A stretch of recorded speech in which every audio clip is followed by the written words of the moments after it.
So I have so many notes in front of me.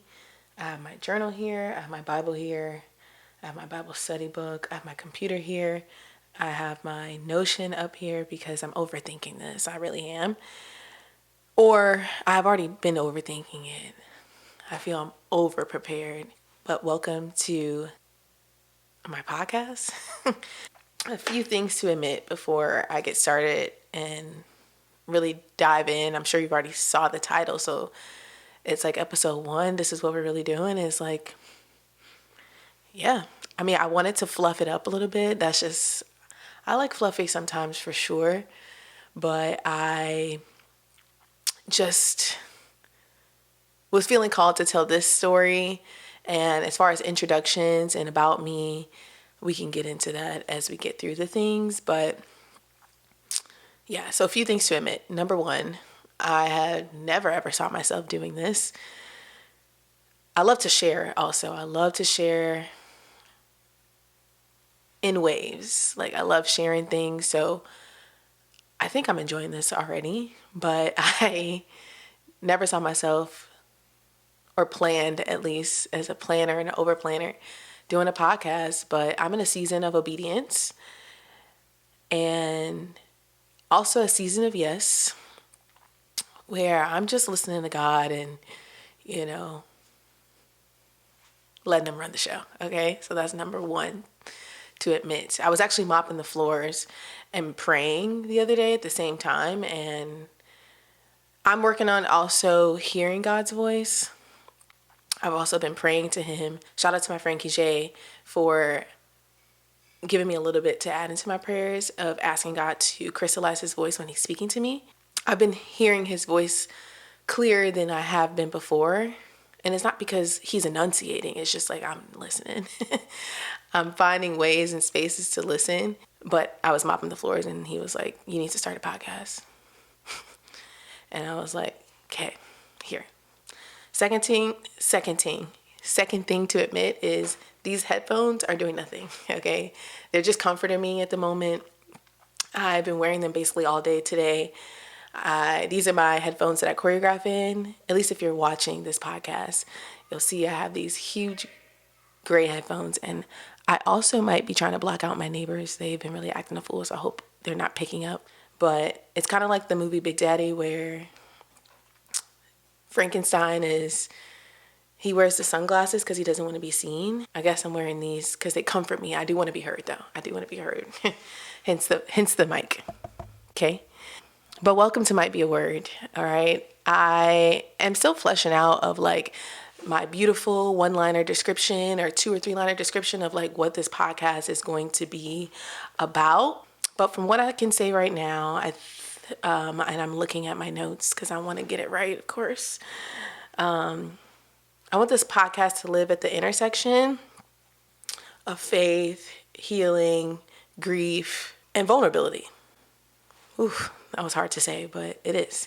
It's where I want to like name the hard things, sit through chaos, and sit with stuff that I would usually avoid. Which brings me to kind of what I have been thinking about when God spoke to me about making this podcast. My camera's about to die, so hold on. Okay, so if it looks a little bit darker, it's because it is. The sunset is happening. I really hope you don't hear my neighbors.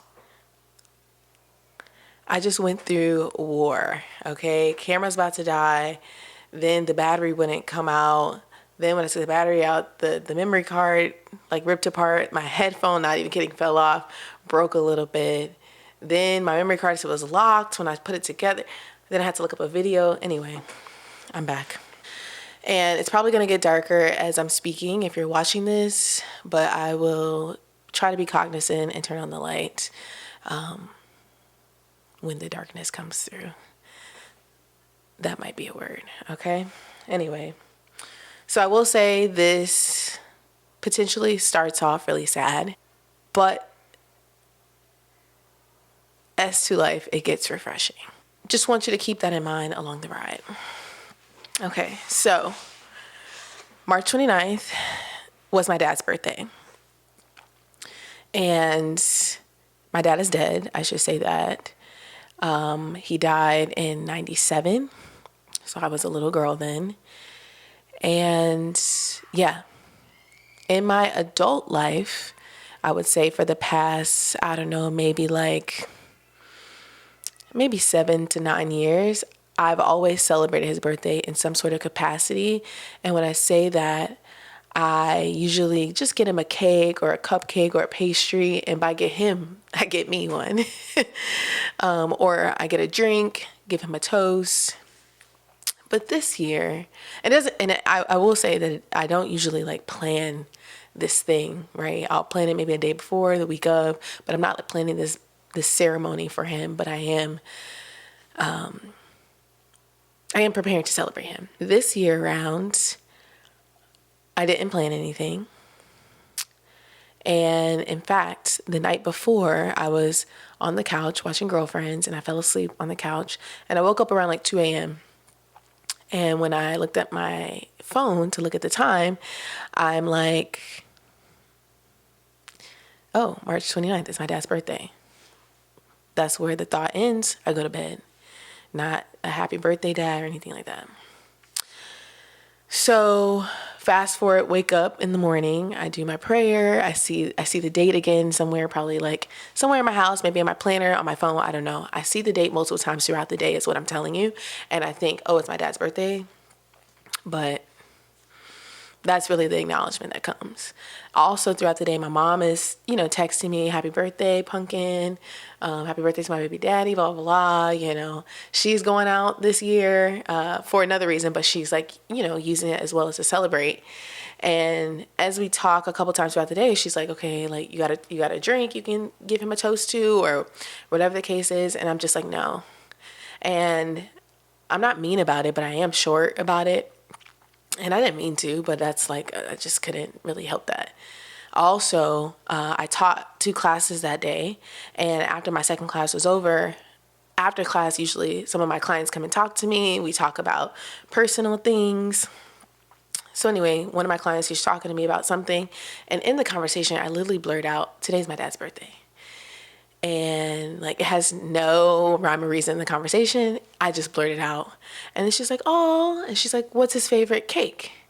And I'm like, I don't know. He's dead. And she's like, oh, and it gets immediately awkward. And it's like, I get that I did that, you know what I mean? But I don't know what happened there. But I'm like, I switched the subject, whatever. So as these thoughts are happening throughout the day, as these conversations are happening throughout the day, I'm in the shower and I'm just like praying and talking to God. And I'm just like, yo, like, why haven't I wished my dad happy birthday? Like the way I'm speaking to you, God, why can't I like speak to my dad and just say happy birthday? And I still don't really know the answers, but I will say some thoughts that came into my head and some things that came in with the conversation when I was speaking to God. Well, one, it bothered me, I guess, when my client asked me, like, what's his favorite cake? And I'm like, I don't know, because I don't know him. And even thinking about when I used to get cakes and things for his birthday to sing him happy birthday, and I would ultimately be eating them. And most of the time, let me say that, most of the time where I'm doing this, I'm doing it by myself. I'm getting my favorite, like what I like to eat, because I'm ultimately the one eating. And that bothered me, and I guess, and maybe that was the thing that triggered, where it was just kind of like, I am upset. And a couple months ago, I had someone ask me if I was mad at my dad for dying. And I remember answering them and being like, no, I'm not mad at him for dying, I didn't think it was a ridiculous question, but ultimately that's not where my heart, that's where I didn't feel like my heart was there. But that moment in the shower when I was talking to God and kind of reflecting on the day and asking myself and him questions like, why can I not celebrate, or why can I pull myself together to like celebrate or even just say happy birthday.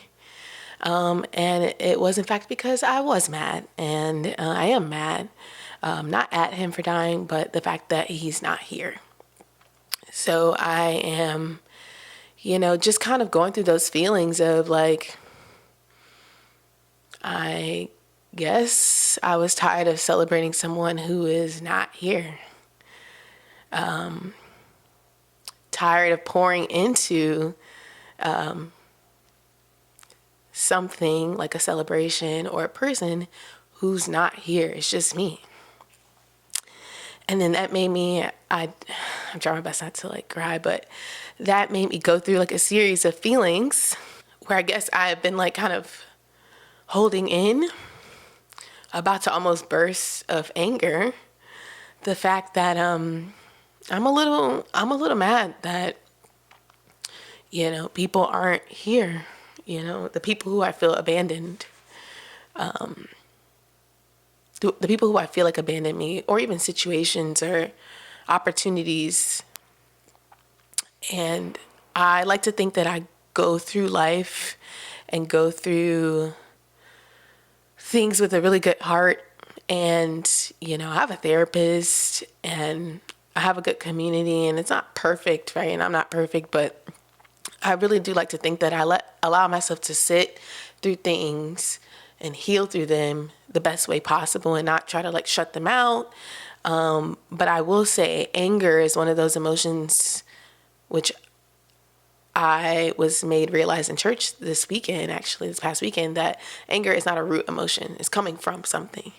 And I don't really allow myself to get there, or at least express that. I will say that. I do get angry, but I don't allow myself to express that really. And I just don't have the answers or anything, but I felt very much so lighter to admit to God and tell God and just let it out that I'm mad. I've had some changes in relationships this year, last year, the year before that, and I'm sure maybe everyone that has listened to this has. And if you are relating to this at some point and you feel abandoned, what made me stop crying, because I actually am, not really giving you the details, but it was a total breakdown in the shower. I actually was supposed to leave out to go somewhere, and I was actually like an hour late because I just couldn't get myself together. What got me out and what got me to the next day, and what's continued to get me to the next day and continue to get maybe you to the next day, is that it's really hard to feel truly abandoned when you have God. And you're constantly not reminded of people, situations, opportunities that you feel abandoned by when you have a closer relationship to God. And I have spent the last, I would say anywhere from 8 to 9 months from now, intentionally getting closer to God. I will say that my time before that has been very lukewarm. And the chunk before that, even lukewarm, when I was kind of like trying to get a little closer, I was completely away from God. But I will say, I was able to tell my dad happy birthday after I was done praying and shedding and being vulnerable. And it wasn't like a damn happy birthday, here you go. It wasn't like but it definitely was a happy birthday, Dad. And I'm upset, but I'm not upset at you. I didn't mean to take out my anger at you, but I did the entire day. I let the entire day basically go by where I thought about him constantly and was, constantly shutting him out because I was just upset. I'm going to go turn on some light. So I guess why I wanted to share that is because I felt pretty shameful being mad at my dead dad, and also not being mad at him, taking my anger out on him on his birthday. But once I like gave it up and let it out and, gave it to God, ultimately, God didn't shame me for it. And that felt really good. And then also because I had someone to go to talk about it, that felt really good. And I know my mom is very much so in my life. I have a great chunk of friends that are in my life. I have a really good community around me. But sometimes you just, and when I mean you, I mean me, I don't know who to go to about certain things. So God helps me, at least to be that first one. But it also made me realize how much abandonment has really shaped me as a person, as a woman. And, it made me think about the work that I still have to do, but also made me feel good about the work that I have just been doing on myself. And then it also, this is the last also, I think, it was just a reminder that grief doesn't always show up the same way. I was crying, so like a lot of times we do think of crying and tears as grief, so it definitely showed up that way. But it can show up as anger, it can show up as detachment, and it can show up as perfectionism. And that doesn't end there, but it just was a good reminder. I've been doing some individual Bible study, and I was reading the story of Ruth. And if you have read that section of the Bible or that book in the Bible, I'm not going to really go through everything. And if I'm being quite honest, it's not one of my favorites, I guess, or it wasn't one of my favorites until I kind of connected to it. While I was reading it, I'm just like, But there were some lessons that I took from it, and the timing of when I was reading that book was kind of crazy because this was like literally the next day after my breakdown. I wrote some points about the book of Ruth that I'm going to share first, just in case you haven't read it, but it's only a few pages in the Bible, so you should read it if you want to right now or after this. Actually, I decided I'm not going to go through. Should I? We have time. Yeah, we do, I guess. So, Book of Ruth. So Naomi is there and she loses her homeland, right? There's a famine in Bethlehem, and Naomi and her husband, and they have 2 sons, leave. And they go and settle in Moab. But while she's there, and so she's lost her homeland. Let's just take inventory. She lost her homeland. While she's there, her husband dies. So now it's just her and her 2 sons. And they both marry 2 women. One of those women is Ruth. That's grammar. A few years later, and I think it was like, I don't know. It was a bit, it had been a while, maybe like 10 years. Both of her sons die. So she's lost her homeland, she's lost her husband, she's lost her 2 sons. So now it's just her and her 2 daughter-in-laws. So in the story, she's realizing that she is an older woman. She doesn't have much life left of her, I guess. She doesn't see anything coming from her life, but she's looking at their 2 lives and she's like, you all need to go on your own. You have you can remarry again. You can do, X, Y, Z and the third. Basically, she's saying you've lost your husbands, but you're young. Your story is not over at all. And really to break that down, she really just doesn't see much life coming from her. She doesn't think she's going to marry. She's not going to marry again. She's not going to bear children again. And this is back in the day. So that's where that's all you pretty much got. And in the story, she basically is saying, while she's kind of expressing her grief and her loss, she's like, God has not protected me. God has not been there for me. And if I could grab my Bible, she says something, I highlighted it because I was like, oof, girl. She says, because the hand of the Lord has turned against me. I said, oh no. She said, for the Almighty has dealt bitterly with me. I went away full, but the Lord has brought me back empty. So anyway, she tells the 2 girls to leave. The one girl is like, bye. Okay, cool. I hear you. I hear you, Ma. I'm gone. Wish you the best. But Ruth is like, no, I will not be leaving you, babe. I'm going to be here. No. Naomi is steady trying to get her to like be like, girl, go, you have a life ahead of you. And Ruth is like, I said, no, I'm gonna be here. Like, hello. And Ruth sees like, you know, she's lost her husband, right? But she also sees like not staying with Naomi would be a bigger loss. Like Ruth is really, really like community. Like you're my people, you're my community. I'm gonna stay with you. Naomi's homeland, you know, gets, I can't think of the word in English right now. Let's just say it gets replenished. So they get to return back. So Naomi and Ruth return back to Naomi's homeland. And Ruth is like, okay, this is great. She commits to making Naomi's land, people, and God her own. Okay, yeah. So she's like, I'm going to make my own in this new life. When Naomi gets back to the land, her homeland, she is like, they're like, hey girl, hey Naomi. And she's like, don't call me that. Call me Mara. And Mara means bitter? Yeah. Mara means bitter. That's what my note said. She's like, that I'm no longer this spring chicken, this beautiful woman, this woman of, you know, airy, joy, fruitful. She's like, I'm no longer this fruitful woman, basically. It's not her words, but that's basically how I took it. And she's like, call me Mara. I am this. She reiterates that God has dealt with her bitterly.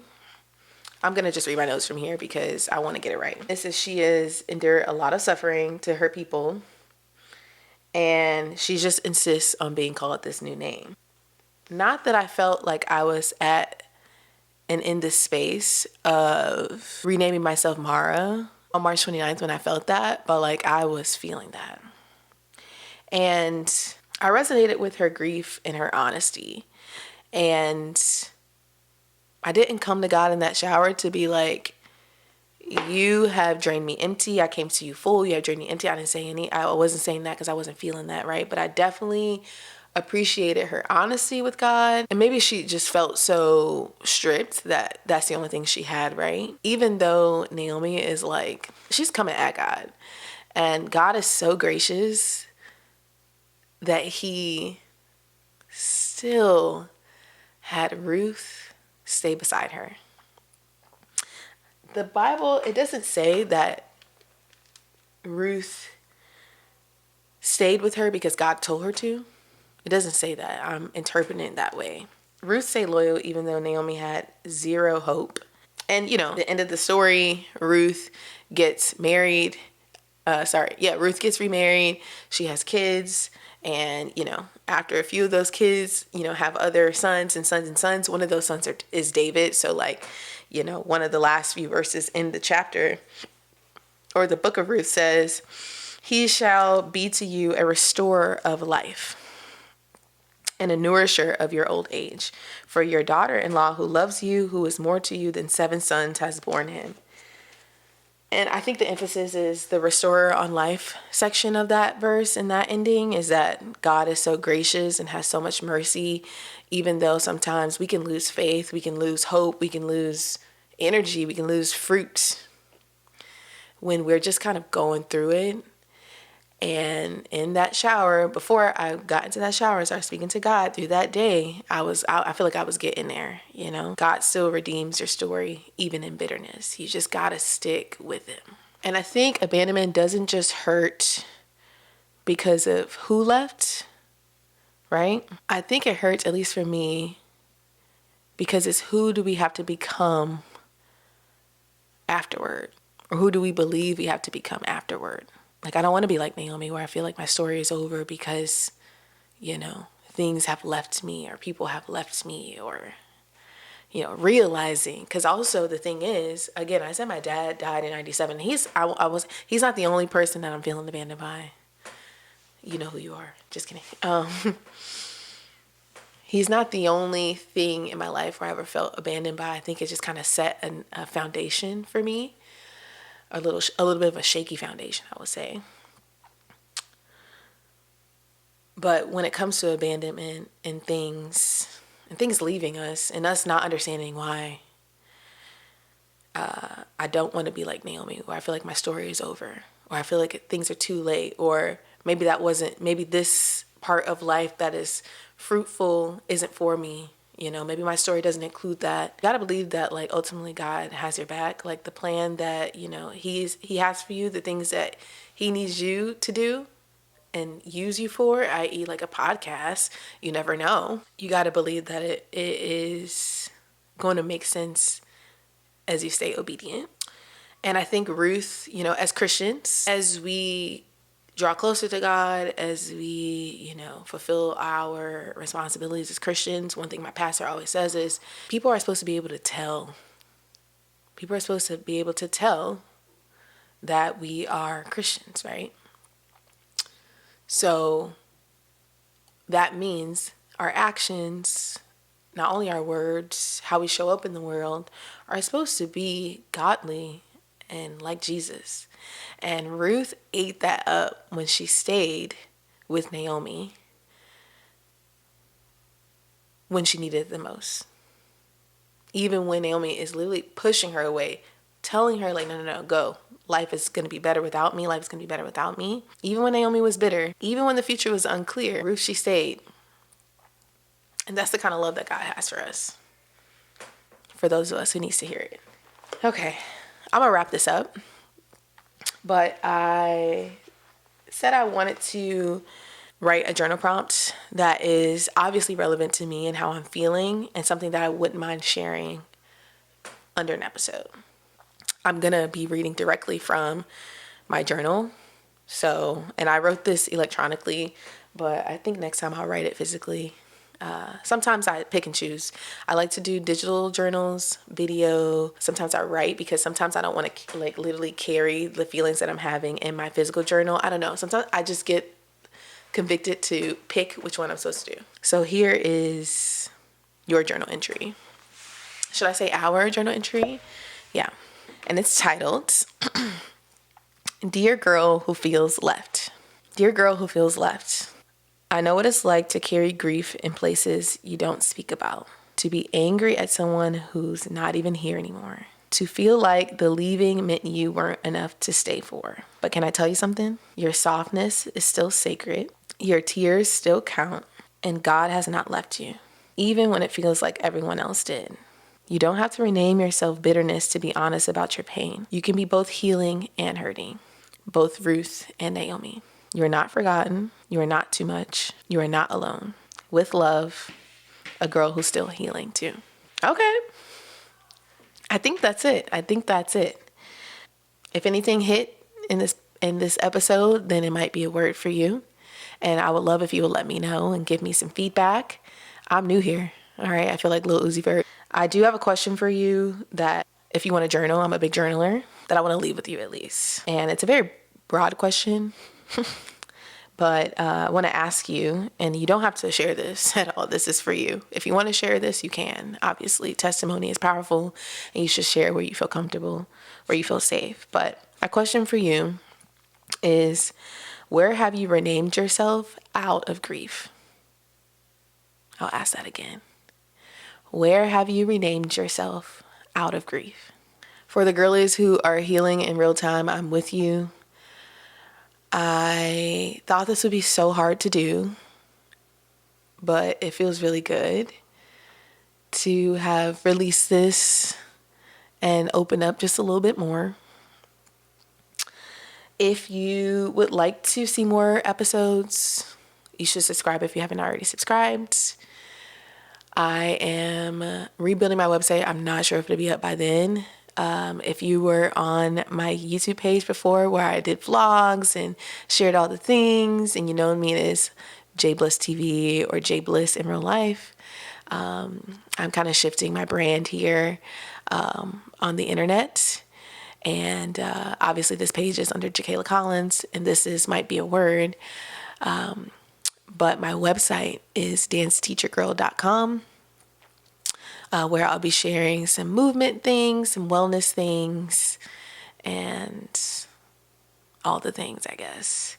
Anyway, I'm going to stop talking because closing out seems to be really awkward and hard right now. But I really do appreciate you for listening to me. Yep. And hope to see you next time.